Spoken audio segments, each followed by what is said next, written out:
একজন কৃষক একজন ছাগলের রাখালকে আরব দেশে জিজ্ঞেস করা হয়েছিল, আল্লাহ যে আছে এর কোনো প্রমাণ তুমি কি দিতে পারবা? তুমি কি প্রথমে বলো আল্লাহ আছে, তুমি কি বিশ্বাস করো? অবশ্যই করি। আল্লাহ আছে এর কোনো প্রমাণ আছে তোমার কাছে? কোনো প্রমাণ নাই, তবে আমি বুঝি আল্লাহ আছে। বলে কেমনে? যে আমি তো ছাগলের রাখাল, আমি তো লেখাপড়া করিনি, আমি দার্শনিকও না বিজ্ঞানীও না কিছু না, ছাগল পালি। আমি চিন্তা করি ছাগলে খায় ঘাস আর পায়খানা করে কতগুলো ক্যাপসুলের মতো ট্যাবলেট, আল্লাহ যদি না থাকবে যেগুলো হয় কেমন? ওর মাথা যেমন ও বুঝছেও তেমন। কথা বুঝতে পেরেছেন? ছাগলের রাখাল ছাগলের পায়খানা দেখা ওর মনেও চিন্তা আসে, নিশ্চয়ই কেউ পরিকল্পনা করে এরকম করে। কিন্তু ইউনিভার্সিটিতে কিছু সংখ্যক শিক্ষক আছেন জনগণের 12 কোটি মুসলমানের পয়সা দিয়া বেতন খায় আর বলে আল্লাহ নাই। একজন তো এই কথা কয়ে মরিয়ে গেছে। মরার সময় বেচারা বুঝতে পারছে যে কবরে গেলে দশাটা কি হবে, সেই জন্য কবরে যাব না। বলে দিল আমার দাফন করবে না, কাফন দিবা না, জানাজা দিবা না, এমনি নিয়া খেলায় তো। তারপরে কি বলে মেডিকেল কলেজে দিয়ে দিও, ছেলেরা আমাকে অপারেশন করিয়া কাটা ছেড়া করিয়া অপারেশন শিখবে। তার ওসিয়ত অনুযায়ী কাজ হয়েছে, এত বড় বুদ্ধিজীবী, তো তার ওসিয়ত তো শোনাই লাগে। ওর কাফনও হয় নাই, দাফনও হয় নাই, গোসলও হয় নাই, কপালে নাই, কি হবে? তারপরে থুইসে বার্ডেনের মধ্যে কিছুদিন পর তাকে পাঠানো হয়েছে মেডিকেল কলেজে। মেডিকেল কলেজের ছাত্ররা যখন শুনলো যে ওই লোকটার লাশ আসতেছে, ওরা দাঁড়ায় বলছে আল্লাহর রাস্তে মাপ চাই, এই হুজুর এখানে আনবেন না। উনি বেঁচে থাকতে আল্লাহর অস্বীকার করছে, এখন ওনারে কাইটা যদি আমরা অপারেশন শিখি তাহলে যে রুগীরে ধরবো যাও বাঁচবে ওইটা মরবে, কাজী এনারে ফিরাও। এরপরে নিয়ে কোনো জায়গায় নিল না, আবার নিয়ে বার্ডেমের ডিপ ফ্রিজের মধ্যে রেখে দিছে। আমার এখন চিন্তা হয়েছে যে এই লাশটারে যদি এখন রাস্তায় ফেলায় দেয় কুত্তাও খাবে না, কারণ আমার দেশের কুত্তা, আমার দেশের কুকুরেরা এতটা অভদ্র না যে কুকুরে এত পুরানা বাসি লাশ খাওয়ার মতো আমাদের কুকুর এত বেয়াদব হয় নাই, এতটা অসভ্য হয়ে পারে না। আজকে একটি বিরাট একটি বিষয় কোরআন শরীফের আলোকে আলোচনা করতে চাই যে ইসলামের সংস্কৃতি বিষয়টা কি, জিনিসটা কি। মানুষ গোড়া থেকেই তার নিজের সম্পর্কে ধারণা করে এসেছে, একটি মারাত্মক ভুল করে এসেছে গোড়া থেকে। সে কখনো নিজেকে মনে করেছে অনেক শক্তিধর, আবার কখনো সে মনে করেছে নিজেকে অনেক তুচ্ছ মনে করেছে। যেমন সে ইনফিরিয়রিটি কমপ্লেক্সে ভুগেছে, কখনো সুপিরিয়রিটি কমপ্লেক্সে ভুগেছে। কখনো এই মানুষ বলেছে মান আসাদ্দু মিন্না কুওয়া, আমার চাইতে শক্তিশালী আর কে হতে পারে। আবার কখনো বলেছে আনা রব্বুকুমুল আলা, আমি তোমাদের বড় রব, আমি তোমাদের স্রষ্টা। এখন আল্লাহ পাক তার মূল পজিশনটাকে জানাচ্ছে যে তোমার মূল পজিশনটা কি। মানুষ একদিকে নিজেকে অনেক বড় মনে করেছে, আবার নিজের মতো কোন মানুষের মধ্যে কোন শক্তি দেখলে পরে তাকে আল্লাহর আসনে পৌঁছে দিয়েছে। যেমন ইহুদিরা বলেছে ওয়াকালাতিল ইয়াহুদু উযাইরুন ইবনুল্লাহ, ইহুদিরা বলেছে উযাইর আল্লাহর পুত্র। খ্রিস্টানেরা বলেছে ওয়াকালাতিন নাসারাল মাসীহু ইবনুল্লাহ, খ্রিস্টানেরা বলেছে মসিহ আলাইহিস সালামকে তারা আল্লাহর পুত্র বলেছে। নাউযুবিল্লাহি মিন যালিক। মানুষ নিজের থেকে নিজের মতো মানুষের সামনেই মাথা নত করেছে। সাপের মধ্যে শক্তি আছে, বাঘের মধ্যে শক্তি আছে, আগুনের মধ্যে শক্তি আছে, এগুলি দেখে তার সামনে মাথা নত করেছে। আর আল্লাহ পাক তাদের শুনাচ্ছেন ইন্নাল্লাযীনা তাদউনা মিন দুনিল্লাহি ইবাদুন আমসালুকুম, আমাকে বাদ দিয়ে তোমরা যাদেরকে ডাকো তারা হচ্ছে তোমার মতো আমার আরেকটি গোলাম। সুতরাং মানুষের প্রকৃত মর্যাদা কি? সে যত বড় মনে করে তত বড় সে নয়, আবার যত তুচ্ছ মনে করে তত তুচ্ছ সে নয়। মানুষের এই দুই চরম পন্থার মধ্য দিয়ে আল্লাহ পাক তার প্রকৃত মানুষের আসল মর্যাদাটা কি সেই জিনিসটা আল্লাহ পাক তাকে বুঝাচ্ছেন। তুমি যে নিজেকে বড় মনে করো, আসলে তো তুমি অত বড় নও, কারণ তুমি তোমার সৃষ্টিগত মূল তত্ত্বের দিকে লক্ষ্য করো।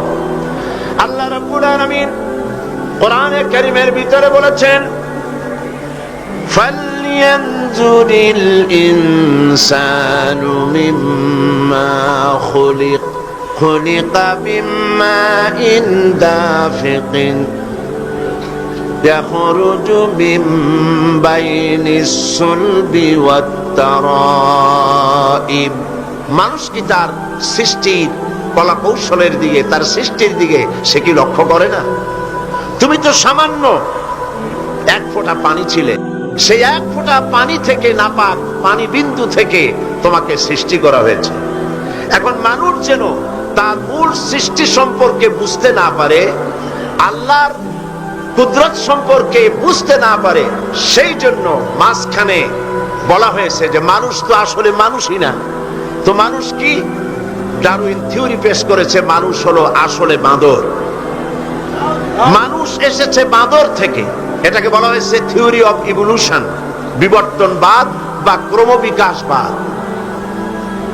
ডারউইন সাহেব বাঁদর দেখে, শিম্পাঞ্জি দেখে, ওরাং ওটাং দেখে মনে করেছেন মানুষের পূর্বপুরুষ হলো বান্দর বা ওরাং ওটাং। এটা কি করে সম্ভব?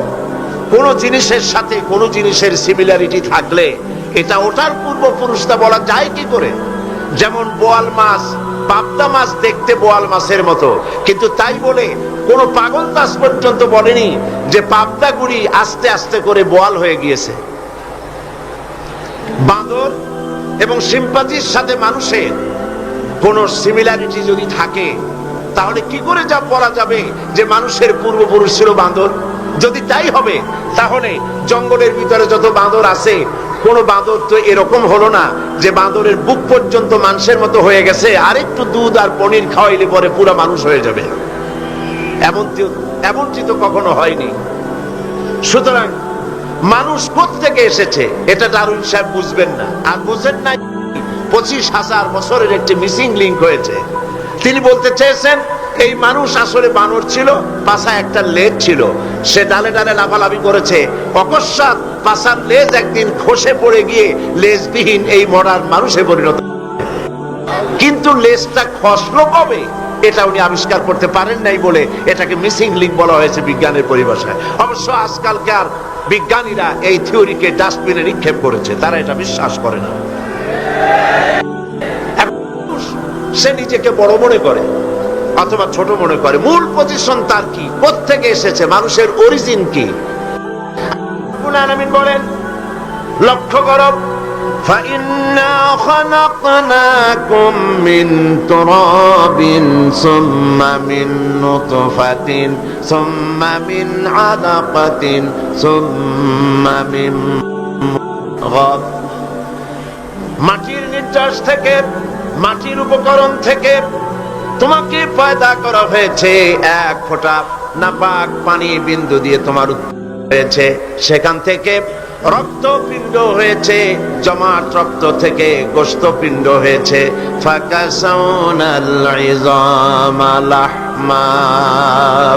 এরপরে এই গোশতপিণ্ড হাড্ডির উপরে ছড়িয়ে দিয়ে তার উপরে চামড়া দিয়ে সুন্দর এক মানুষের আকৃতি আল্লাহ বলছে দিয়েছে।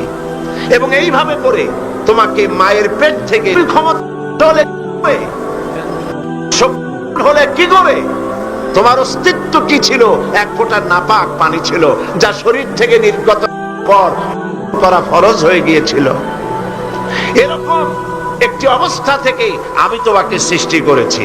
তুমি লক্ষ্য করো তোমার সৃষ্টির দিকে। ইয়া আইয়ুহাল ইনসানু মা গাররাকা বিরাব্বিকাল কারীম الذي خلقك فسواك فعدلك في أي سورة ما شاء ركبك। হে মানব সকল, কোন জিনিস তোমাকে তোমার রবের ইবাদত থেকে তোমাকে ফিরিয়ে দিল? তোমাকে আমি যেমন খুশি আমি তোমাকে সৃষ্টি করেছি, সুন্দর আকৃতি দিয়েছি, এবং তোমার মায়ের পেট থেকে যখন আমি তোমাকে এনেছি, ওয়াল্লাহু আখরাজাকুম মিন বুতুনি উম্মাহাতিকুম লা তা'লামুনা শাইআ। মায়ের পেট থেকে এমন অবস্থায় তোমাকে বের করে আনা হয়েছে যখন তোমার কোনো হুঁশ ছিল না, জ্ঞান ছিল না। আল্লাহ রাব্বুল আলামিন বলেন, এই পৃথিবীতে আমি তোমাকে আনলাম, তোমার খাবারের ব্যবস্থা আমি রব্বুল আলামিন করে দিলাম। মায়ের পেটের ভিতরে যখন তুমি ছিলে সেখানে খাবারের ব্যবস্থা কে করেছে বলুন, কে করেন? মায়ের নাভির সঙ্গে সন্তানের নাভির সাথে একটি তার লাগিয়ে দিয়ে মায়ের মাসির অসুখকে বন্ধ করে দিয়ে এই রক্ত দিয়ে পরিপুষ্ট করেছেন আল্লাহ পাক এই সন্তানকে। যখন সন্তান পৃথিবীতে এলো, নাড়িটা কাটা হয়ে গেল, একটা লাইন বন্ধ হলো খাবার, আল্লাহ রাব্বুল আলামিন মায়ের বুক থেকে সন্তানের জন্য খাবারের জন্য ডাবল লাইন চালু করে দিলেন। সিঙ্গেল ছিল, ডাবল লাইন আল্লাহ চালু করে দিলেন। তো তুমি তো নির্ভরশীল ছিলে, অসহায় ছিলে, তুমি নিজেকে কি করে তুমি বড় বড় করো? তোমার পৃথিবীতে যা খাচ্ছ পড়ছো সব তো আমার দান। এগুলি সব কার দান? বলেন কার দান? সবকিছু আল্লাহ পাকের দান। তুমি যে জমিনে ফসল ফলাও, এই ফসলটা তুমি কোত্থেকে ফলালে? আল্লাহ রাব্বুল আলামিন বলেন, আফারাআইতুম মা তাহরুসুন আআনতুম তাজরাউনাহু আম নাহনুস সারিউন। তোমরা কি দেখতে পাও না ফসল এর দেখে?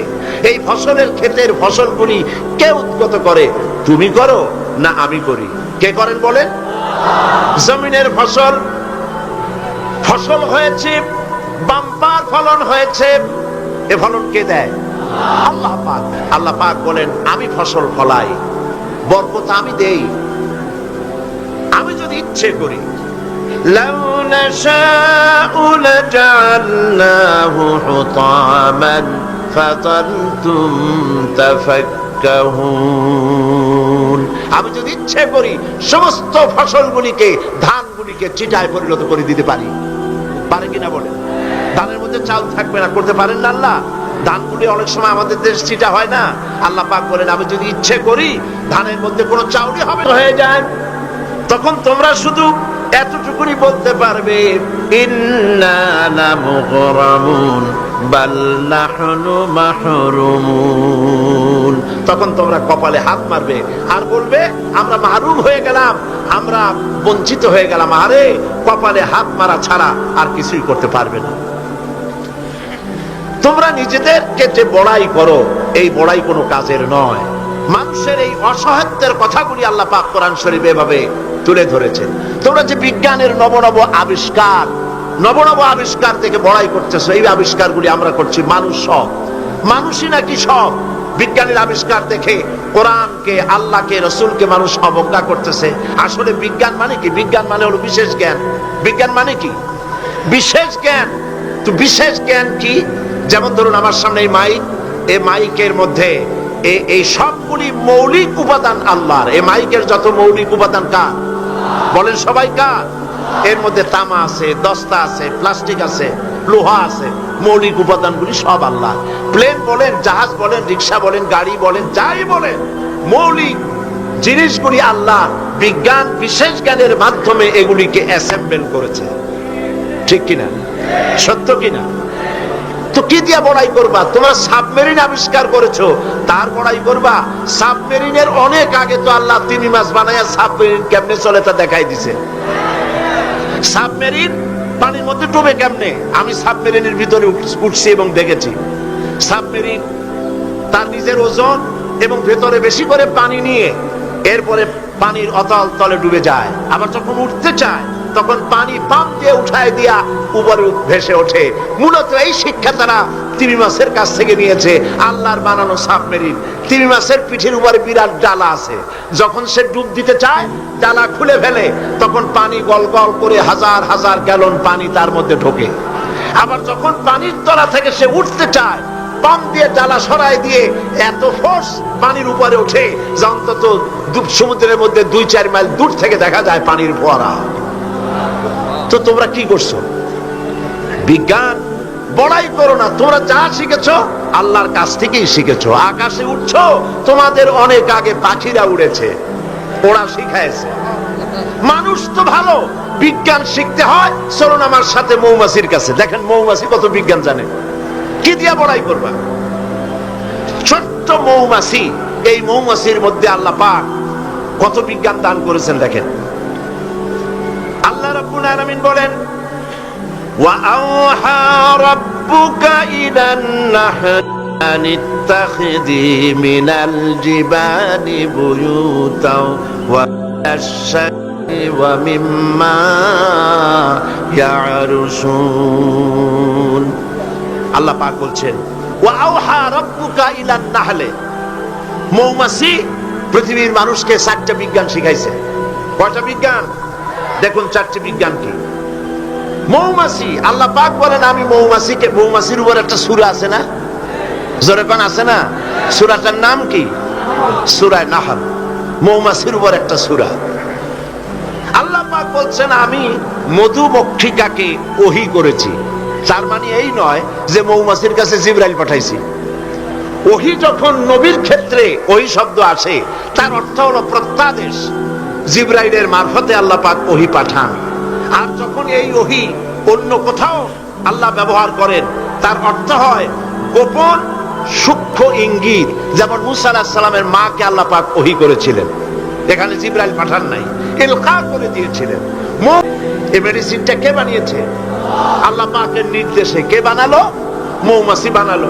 কাজে এই মেডিসিনটা দিয়ে শুধুমাত্র গাছপালা যে দেশে আছে সেই দেশের মানুষ উপকৃত হোক, তাহলে তো সারা পৃথিবীর মানুষ পাবে না আল্লাহর এই ওষুধ। এই জন্য মৌমাছিকে বলা হচ্ছে পাহাড়ে বানাও। পাহাড় হয় মরুভূমির ভিতরে বেশি হয়, এই পাহাড়ের গায়ে গিয়ে চাক বানাও। ওয়া মিনাশ শাজারে, আর কাছে চাক বানাও। ওয়া মিম্মা ইয়ারিশুন, আর বিল্ডিং এর কার্নিশের তলায় গিয়ে চাক বানাও। ইচ্ছা করে এই 3 জায়গায় চাক বানাও। এই 3 জায়গায় চাক বানাতে গিয়ে মৌমাছি 4টা বিজ্ঞান দেখাইলো। হচ্ছে কেমিস্ট্রি। অথচ মৌমাছি কোনো সায়েন্স ল্যাবরেটরিতে পড়াশোনা করে নাই, কথা ঠিক কিনা? তার কেমিস্ট্রিটা কি? কার্নিশের নিচে বিল্ডিং এর গায়ের সাথে লাগানো মৌচাক আপনারা দেখছেন কিনা? কম এটা ঝুলে থাকে, ঝুলন্ত অবস্থায় থাকে। একটা পরিপক্ক ঝুলন্ত মৌচাকে কম করে হলেও সব থেকে বেশি যা শুনেছি, আধা মণ থেকে 35 কেজি, 30-35 কেজি পর্যন্ত ওজন হয়, এত মধু থাকে।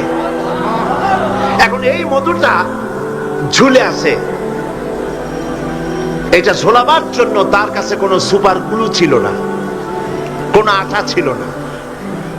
আল্লাহ পাক তাকে এমন আঠা শিক্ষা দিয়েছেন যে আঠা লাগায় দিয়েছে, লাগাবার পর মৌমাছি সেখানে মধু দিয়া 20 কেজি, 30 কেজি, 35 কেজি পর্যন্ত হইল, অথচ ছিঁড়ে পড়লো না। ঠিক কিনা বলেন? মৌচাক কার্নিশ থেকে ছিঁড়ে পড়ে গেছে এরকম দেখা গেছে নাকি? না। মৌ যখন ভরে গেল, তখন মধু কেটে নিয়ে যাওয়ার পর ছেঁড়া খাতা যেমন ঝোলে, ওই রকম দেখা যায় ছেঁড়া খাতার মতো ঝুলছে, তাও পড়ে না। 6 মাস 1 বছর পর্যন্ত লেগে থাকে। ছোট্ট মৌমাছিকে এই আঠা জাতীয় কেমিস্ট্রি কে শিখাইল? এই বিজ্ঞান কে তারে শিক্ষা দিল? সুবহানাল্লাহ। এরপরে দেখুন মৌমাছির দ্বিতীয় বিজ্ঞান, ইঞ্জিনিয়ারিং টেকনোলজি। মৌমাছি বাসা বানাল। সেই বাসা 6ষ্ট কোণ বিশিষ্ট চেম্বার, এক একটা চেম্বার 6টা কোণ। লক্ষ্য করে দেখবেন, সমান মাপের কোণ বিশিষ্ট চেম্বার তৈরি করে লক্ষ চেম্বার। অথচ তার কাছে জ্যামিতি বক্স ছিল না, তার কাছে মেশিন মাপ করে সুন্দর করে এটাকে এভাবে সাজাইয়া এই মৌমাছি ভিতরে মৌ ঢুকাইয়া আবার চেম্বার গুলির মুখ আটকায় দিল, যেন ফোটা ফোটা হইয়া যা সে সঞ্চয় করেছিল তা যেন পড়ে না যায়। এই যে বাসা বানাইলো, এটা হলো তার ইঞ্জিনিয়ারিং টেকনোলজি। এই টেকনোলজি আরো যদি দেখতে চান, বাবুই পাখির কাছে যান। বাবুই পাখিরে ডাকি বলিছে চড়াই, কুড়ে ঘরে থেকে করো শিল্পের বড়াই। যদিও বাবুই পাখি চড়ুই পাখি বাবুই পাখি যেটা বলেছে আসলে শিল্পের বড়াই করার মতো। এই যে চতুর্দিক থেকে পাতাগুড়ি ছিঁড়ে এনে যে বাসা বাবুই পাখি বানালো, আগেই কোন সুবহানাল্লাহ। এই বাসা শুধু বাসা নয়, এর মধ্যে বেডরুম আছে, এর মধ্যে ডাইনিং রুম আছে, মাস্টার বেডরুম আছে, শুধু টয়লেট নাই। নিচ দিয়ে ঢুকবে, আবার ব্যাকডোর দিয়ে নিচের থেকে আক্রান্ত হলে ব্যাকডোর দিয়ে পালাবার ব্যবস্থাও আছে। এই বাসার ভেতরে কোন বিদ্যুৎ লাইন পিডিপি বা আরইবি কেউ লাইন দেয় নাই, ফলে বেচারা অন্ধকারে তারা স্বামী স্ত্রী কনজুগাল লাইফ লিড করবে কি করে। সেজন্য ওর মাথার মধ্যে আল্লাহ এমন বুদ্ধি দিলেন, কিছু কাদা এনে বাসার ভেতরে কাদা লাগিয়ে জোনাকি পোকা 5-6টা ধরে এনে মাথা ভিতরে ঢুকায়া বাসা বানানো তো দূরের কথা, ভালো করে বাসাটা খুলুন তো দেখি, বুঝবো আপনি কেমন খুলতে পারেন। খুলতেই পারবেন না, বুনানো তো দূরের কথা। এটা গেল 2 নম্বর টেকনোলজি, ইঞ্জিনিয়ারিং টেকনোলজি। এরপরে হলো মেডিকেল সায়েন্স, চিকিৎসা বিজ্ঞান। আল্লাহ রাব্বুল আলামিন মৌমাছিকে বলছেন, সুম্মা কুলি মিন কুল্লি সামারাতি ফাসলুকি সুবুলা বিকা যুলুলা।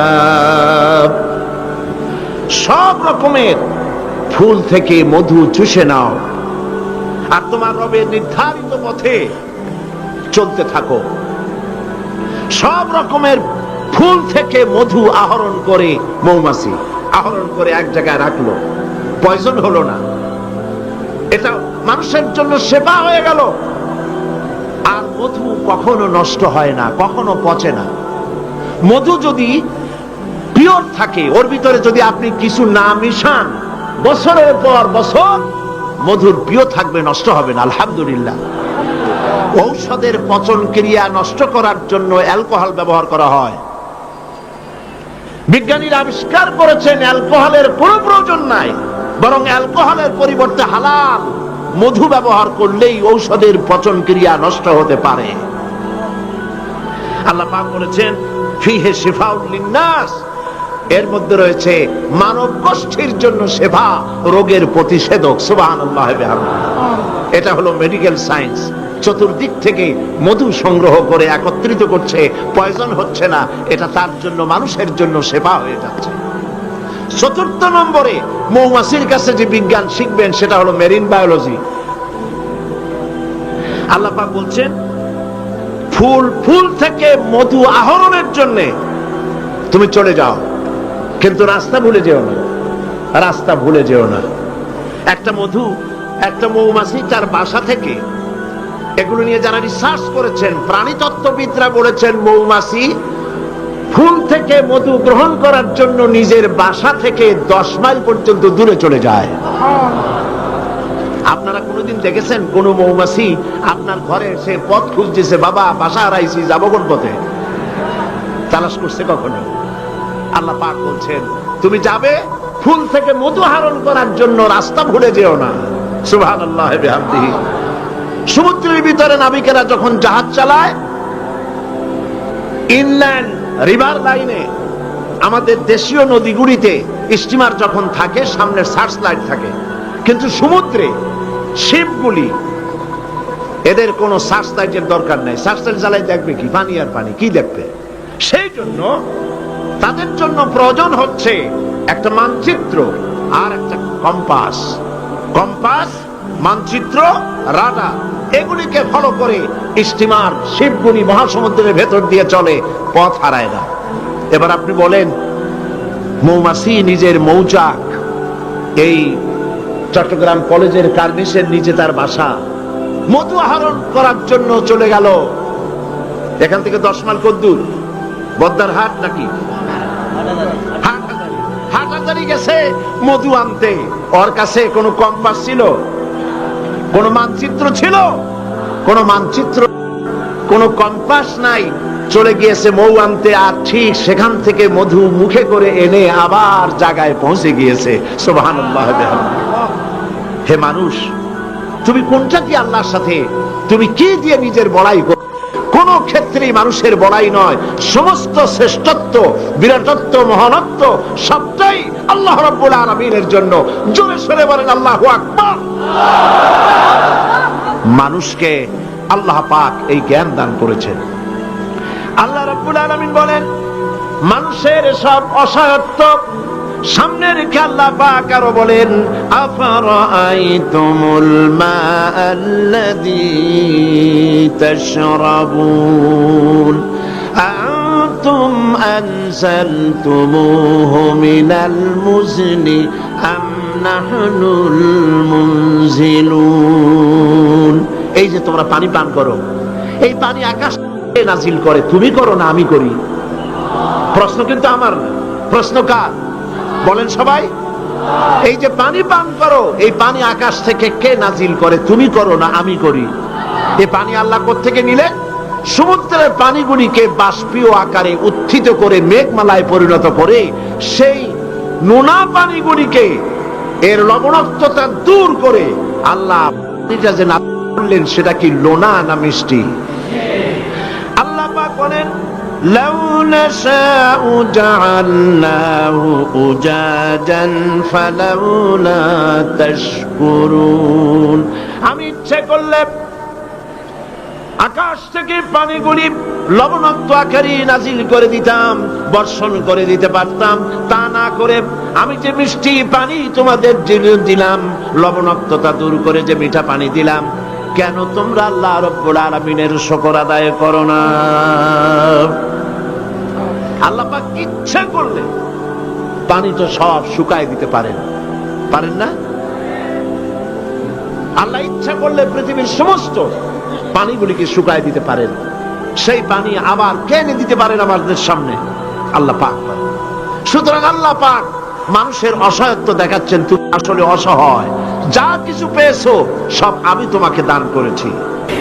আল্লাহ পাক বলেন, লাউ নাশাউ জাআলনাহু উজাজান ফালাউলা তাশকুরুন। আমি ইচ্ছে করলে আকাশ থেকে পানিগুলি লবণাক্ত আকারে নাজিল করে দিতাম, বর্ষণ করে দিতে পারতাম। তা না করে আমি যে মিষ্টি পানি তোমাদের দিলাম, লবণাক্ততা দূর করে যে মিঠা পানি দিলাম, কেন তোমরা আল্লাহ রাব্বুল আলামিনের শুকর আদায় করো না? আল্লাহ পাক ইচ্ছা করলে পানি তো সব শুকায় দিতে পারেন, পারেন না? আল্লাহ ইচ্ছা করলে পৃথিবীর সমস্ত পানিগুলিকে শুকায় দিতে পারেন, সেই পানি আবার কেটে দিতে পারেন আমাদের সামনে, আল্লাহ পাক। সুতরাং আল্লাহ পাক মানুষের অসহায়ত্ব দেখাচ্ছেন, তুমি আসলে অসহায়, যা কিছু পেয়েছো সব আমি তোমাকে দান করেছি। এই জন্য ফাসাব্বিহ বিসমি রাব্বিকাল আযীম, ওই আল্লাহ পাকের বড়ত্ব, তার তাসবিহ তোমরা ঘোষণা করো। সবাই পড়েন সুবহানা রাব্বিয়াল আযীম। তুমি কত অসহায়, খুব মাতব্বরি করো, কিন্তু সমুদ্রে যাও তো। সমুদ্রে যখন মানুষ যায়, ওয়াইযা গাশিয়াহুম মাউজু কাযুলাল, যখন সমুদ্রের ভিতরে বিরাট তরঙ্গমালা, বিরাট না, অতএব তুমি নিজেকে যত বড় মনে করো, আসলে তুমি এত বড় নও। তোমার আসল মর্যাদা কি সে কথা আল্লাহ পাক বলছেন। এবার দেখো তোমার মূল মর্যাদাটা কি। আল্লাহ পাক বলেন, পৃথিবীর মানুষের মূল মর্যাদা হলো ওয়ালাকাদ কাররামনা বানি আদম, আদম সন্তানকে আমি সম্মানিত করেছি, তুমি আমার সম্মানিত মেহমান। পৃথিবীর মানুষের আল্লাহর সম্মানিত মেহমান। ওয়া হামালনাহুম ফিল বাররি ওয়াল বাহর, আর আমি তাদেরকে জলে এবং স্থলে সওয়ারির ব্যবস্থা করেছি। ওয়া রাযাকনাহুম মিনাত তাইয়্যিবাত, আর উত্তম হালাল খাদ্য আমি তোমাদেরকে দান করেছি। সুবহানাল্লাহ বিহামদিহি, সম্মানিত মেহমান। সেই জন্য আল্লাহ যত খাবার দিলেন, সমস্ত খাবারগুলি ঢেকে ঢুকে সুন্দর করে আমাদের সামনে পরিবেশন করেছেন। সুবহানাল্লাহ বলেন।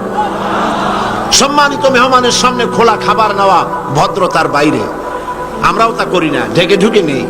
আর আল্লাহ পাক এই মানুষকে সম্মানিত করেছেন বলে যত খাবার দিলেন সমস্ত খাবারগুলি ঢেকে দিয়েছেন। আম আল্লাহ কভার করেছেন, কাঁঠালকে কভার করেছেন, কলাকে কভার করেছেন, বেলকে কভার করেছেন। যত খাবার দিলেন সমস্ত খাবারগুলিকে রব্বুল আলামিন কভার করে সম্মান করে সুন্দর করে ঢেকে ঢুকে মানুষের সামনে পেশ করলেন।